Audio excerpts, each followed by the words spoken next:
విద్యార్థులు ముఖ్యంగా గ్రామీణ ప్రాంతాల నుంచి వచ్చిన వాళ్ళు, సరే చిన్న గ్రామం నుంచి వచ్చాను, నేను కేవలం బీఎస్సీ చేశాను, బీకామ్ చేశాను, ఇక్కడికి వస్తే ఎంటెక్ చేసిన విద్యార్థులు ఉన్నారు, నేను వీళ్ళతో పోటీ పడగలనా అని భయాందోళనకు గురవుతున్నారు. అక్కడే వైఫల్యానికి అది మొదటి మెట్టు అవుతుంది. వాళ్ళు ఎవరైనా కానివ్వండి, నేను వాళ్ళని దాటి వెళ్ళగలను, నేను కష్టపడితే సాధించలేనిది ఏమీ లేదు అనేటువంటి సెల్ఫ్ కాన్ఫిడెన్స్ చాలా ఇంపార్టెంట్. ఆ సెల్ఫ్ కాన్ఫిడెన్స్ అనేటువంటిది ఒక విజేతకు ఉండాల్సినటువంటి ఇంకొక ముఖ్య లక్షణం. ఇక అన్నిటికంటే మించి పోటీ పరీక్షలు విజయాన్ని సాధించాలంటే మీకు కావాల్సింది మోస్ట్ ఇంపార్టెంట్ ఓపిక. అది లేకపోతే ఈ పరీక్షల్లో విజయం సాధించలేరు. ఎందుకంటే పోటీ పరీక్షలు అనేటువంటిది జయాపజయాల యొక్క కలయిక. ఒక మాటలో చెప్పాలంటే నిరంతర అపజయాలు ఉంటాయి, అప్పుడప్పుడు ఒకసారి విజయం అలా వచ్చి వెళ్ళడం జరుగుతుంది. 1, 2, 3 సార్లు వైఫల్యం చెందిన మనం తట్టుకునేటువంటి శక్తి ఉండాలి. నేను ఈసారి కాకపోతే ఇంకొకసారి నేను ఫెయిల్ అయ్యాను, నాలో ఉన్న లోపాలేంటి తెలుసుకోవాలి, ఓపికతో మళ్ళీ ఇంకొకసారి రాయాలి. ఉదాహరణకు నేను చెప్పాను, ఇదే ఇన్స్టిట్యూట్లో నేను కోచింగ్ తీసుకున్నాను. ఎప్పుడు 1994, 95 ఆ ప్రాంతంలో. సివిల్ సర్వీసెస్ 4 సార్లు రాశాను మెయిన్స్. ఇంటర్వ్యూ స్థాయి వరకు వెళ్ళి ఉద్యోగం రాలేదు.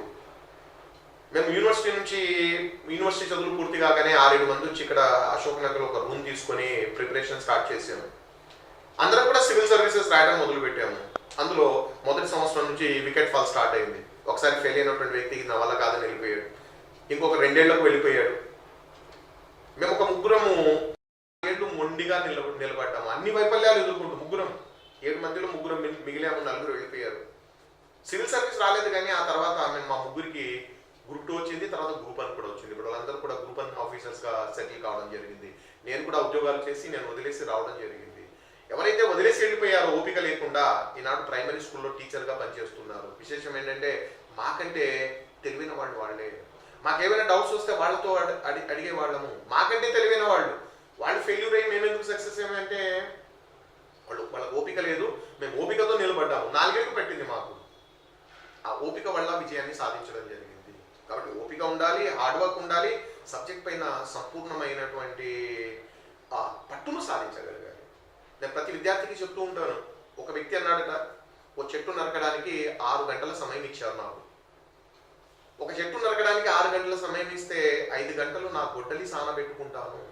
గొడ్డలి సానబెట్టుకుని 5 గంటలు 1 గంటలో చెట్టు కొట్టగలను. 6 గంటల సమయం ఇవ్వగానే నా గొడ్డలి షార్ప్గా లేకుండా నేను వెళ్ళి చెట్టు నరకాలనే ప్రయత్నం చేస్తే 6 రోజులైనా చెట్టు తెగదు. ఈ పాయింట్ చాలా ఇంపార్టెంట్ అండి. కాబట్టి మీరు సబ్జెక్ట్లో కంప్లీట్గా నిష్ణాతులై, అంటే మీ గొడ్డలి సానబెట్టుకొని షార్పనింగ్ ప్రాసెస్ పూర్తయిన తర్వాత చెట్టు కొట్టండి.